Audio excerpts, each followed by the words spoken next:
এটা কি এই আগের যুগে এখনো আছে নাকি জানি না, এই যুগে এসেও এরকম পানির সমস্যা, তাও আবার এই ঢাকা শহরে।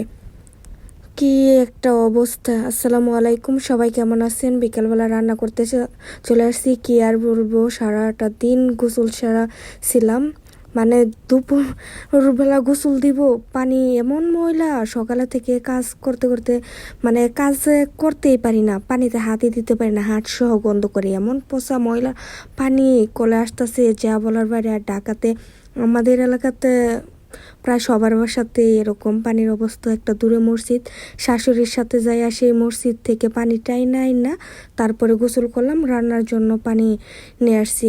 আর এখানে আমার শাশুড়ি সেই মসজিদের ওখান থেকে যায় শাকগুলোকে ধুয়ে নিয়ে আসছে এবং কি পাতিলাতে ভর্তি করে পানি নিয়ে আসছে আবারও ধোয়ার জন্য, যাতে ধুয়ে রান্না করি। রান্না করতে চলে আসছি। আর এখানে ছিল কুমলি শাক এবং কি এলাঞ্চি শাক, আর এগুলো কিন্তু আমার শাশুড়ি উঠানো শাক। আর ভাবছিলাম যে আজকে তোমাদের সাথে একটা সুন্দর রান্নার ভিডিও শেয়ার করব, মানে ফুল রান্নার। এই গুড়া মাছগুলো এখানে ছিল চান্দা মাছ এবং কি মলা মাছ, দারকিনা মাছ, এগুলোই ছিল ছোটো মাছ। এই রান্নার ভিডিওটা ভাবছিলাম শেয়ার করব। কি আর করার, বৃষ্টি চলে আসছে, রান্না করতে আসলে যদি মাঝখানে বৃষ্টি চলে আসে তাহলে আমার মেজাজটা খারাপ হয়ে যায়, মন চায় সব একেবারে ভেঙে ফেলি মিলবারে, এবং কি রান্নার আশেপাশে আসতে মন চায় না। চলে গিয়েছিলাম, তারপর আবার বৃষ্টি চলে গেছে, শাশুড়ি ডাকতেছে, তারপরে এসে আবার রান্না করলাম। কি আর করা যাবে, পরের বাড়িতে মেয়েদের রান্না করতেই হবে, বাধ্যতামূলকের মতো একটা কাজ হলো এই রান্না বান্না। এখানে গুঁড়া মাছ রান্না করব আর তার সাথে ডিম বোনা করব আলু দিয়ে। দেখো ডিমটা এখানে সিদ্ধ দিয়ে দিয়েছিলাম, ডিমটা সিদ্ধ হয়ে গেছে, নামিয়ে নিব। এখন শাকগুলোকে ফাপ দিয়ে নিব। হালকা পরিমাণে লবণ দিয়েছি, যেহেতু আমি শাকটা ফাপ দিয়ে চিপে পানি ফালিয়ে জড়জড়া করে তারপর রান্না করি। আর শাকটা কালকে তারপর নরম বানিয়ে ফেলছিলাম, কিন্তু একদম সবুজ সবুজ ছিল। দেখো মাছগুলো কতটা সুন্দর লাগতেছে, গুঁড়া মাছ।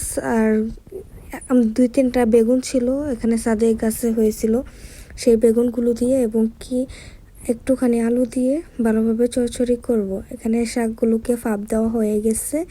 আর আমার তো কুমলি শাক অনেক অনেক পছন্দ। আর এখানে দেখো ডিমগুলো বাছতে নিয়েছিলাম, বৃষ্টির এমন ফোঁটা পড়া শুরু করছে যা বলার বাইরে। দুপুরবেলা ভাবছিলাম যে গোসল দেবো বৃষ্টিতে, আহা তখন বৃষ্টি একটুকু না ফোঁটা পড়ে চলে গেছে, তখন বৃষ্টি আসতে পারে না। এখন আমি রান্না করতে আসছি, এখন বৃষ্টি চলে আসছে। যাই হোক, কিছু করার নাই, বৃষ্টির সাথে তো আরও দরবান্ধা নাই, আল্লাহ যখন খুশি হয়ে বৃষ্টি দিবে তখনই হবে। তারপরও দুপুরবেলা যদি আজকে বৃষ্টি আসতো তাহলে অনেক মানুষের অনেক সুবিধা হতো বৃষ্টিতে, মানে পানির সুবিধাটা হতো। যাই হোক, যেহেতু আসছে না, কি আর করার। এদিকে আমি মশলাটাকে কষে নিয়েছি, তার সাথে ডিমটাকে বোনা করে নামিয়ে নিয়েছি। বৃষ্টি ছিল তাই দেখাতে পারি নাই। এদিকে শাকটাকে বাগার দিব, আর শাকের সাথে শুকনো মরিচ নাহলে তো চলেই না। দেখো ডিমগুলো কত সুন্দর লাগতেছে বোনা করছি, আর কেন জানি না মরিচ সব কিছুতে বেশি দিয়ে দিয়েছি।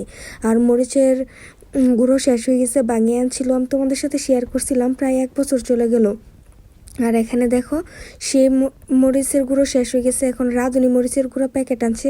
আর এই মরিচের গুঁড়োটা আমি আন্দাজ করে দিতেই পারি না, যা খালি জাল হয়ে যায়। 2 দিন ধরে তরকারি রানবো জানে না, আমার শাশুড়ি আন্দাজ করে গুঁড়া মাছ মাখিয়ে দিয়ে গেছে, সেই তরকারিটাও জাল হয়ে গেছিলো। এবং কি আমি ডিম বোনা করছিলাম, এত পরিমাণে জাল হয়েছে, কিন্তু খেতে ভালো হয়েছে, কিন্তু জাল হয়ে গেছে অতিরিক্ত। আর এই মরিচের গুঁড়ার এত দাগ যা বলার বাইরে।